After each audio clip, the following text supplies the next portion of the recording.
কি বলে ওই মাদক খেয়ে কি হয় জানি, হ্যাঁ নিরাময় কেন্দ্র। আমি তো নিরাময় কেন্দ্র করতে যাবো না, আমরা যেন মাদক না খাই এটা ব্যবস্থা করতে হবে। আপনারা দেখা যায় যে 15,000 ফেন্সিডিল সাইডে দিয়া ওই 500 ফেন্সিডিল দিয়া জমা দিয়া ব্যবস্থা করে দেন, এইগুলি যেন না হয়। তো কিন্তু চাকরি থাকবো না, চাকরি কিন্তু সাথে সাথে চলে যাবে। শুধু আমি বলছি যে এই ক্ষেত্রে এই ব্যাপার না, আপনি আপনার ক্ষেত্রে ক্রিমিনাল কেস দেওয়া হবে। যেহেতু ডিপার্টমেন্টাল যে অ্যাকশন, এটা একটা এই 203 মহাজা আছে, ডিপার্টমেন্টাল অ্যাকশন একটা ফান্ড। ওনারা এখানে ডিপার্টমেন্টাল অ্যাকশন অনেক দিনে 3 বছর পর 4 বছর পর্যন্ত যাওয়ার পরে ওনারা বলবে একটা লঘুদণ্ড দাও। লঘুদণ্ডতে কি পানিশমেন্ট এটা আমি বুঝিও না নিজে। আর যদি গুরুদণ্ড হইলে হ্যাঁ প্রমোশন পেয়ে যাবে। আর একটা জিনিস হলো সবচেয়ে ভালো, ওনাকে ওই ডিপার্টমেন্টাল অ্যাকশন নিতে নিতে রিটায়ারমেন্ট নিয়ে সে পেনশন পেনশন নিয়ে মোটামুটি বাড়ি চলে যায়। এই জন্য আমরা বলছি যে এই সব কাজে যারা জড়িত হবে তাদের ক্ষেত্রে ক্রিমিনাল অ্যাকশন নাও। আর একটা হলো বড় সমস্যা হয়ে গেছে, মানে আমাকে সবাই হইল থালার ওসির পোস্টিং, মানে এত রিকোয়েস্ট আসে থাকে ওসি পোস্টিং, ভাবে যে ওসি বুঝি তারে পার করে দিব। জনগণ তারে পার করবো কিনা এটা চিন্তা নাই, সবাই ভাবে যে ওসি বুঝি তারে পার করে দিবে।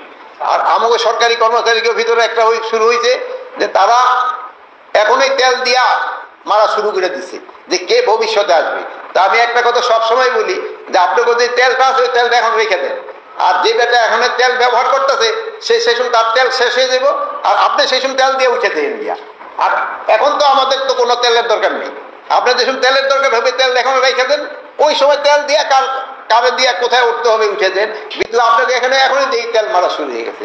এখনই এই যে কোনো নেতা যদি আসে আমাকে অফিসে, আমাদের একজন এডিশনাল সেক্রেটারি, একজন জয়েন্ট সেক্রেটারি, নাহলে একজন ডেপুটি সেক্রেটারি তার পাশে পাশে হাঁটা এখনই শুরু করে দিছে। মানে এটা this is a very bad side. যদি আপনাদের লেভেলে হয় না, এটা উপরের লেভেলে খুব বেশি হচ্ছে।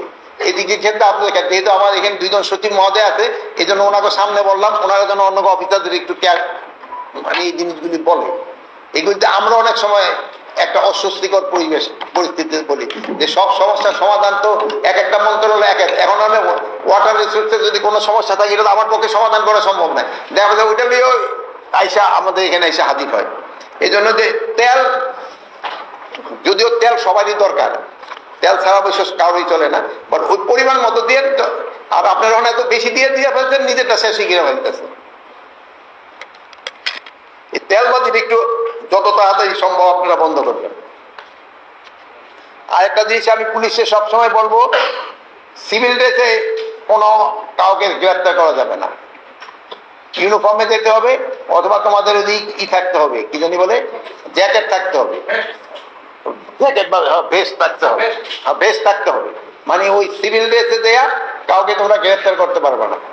আর একটা জিনিস হলো আমাদের একটু রয়ে গেছে যে বিভিন্ন থানা থেকে যে পরিমাণ অস্ত্র লুট হয়ে গিয়েছিল, কিন্তু আমরা কিন্তু সব উদ্ধার করতে পারিনি, সবকিছু কিন্তু উদ্ধার করা যায় নাই।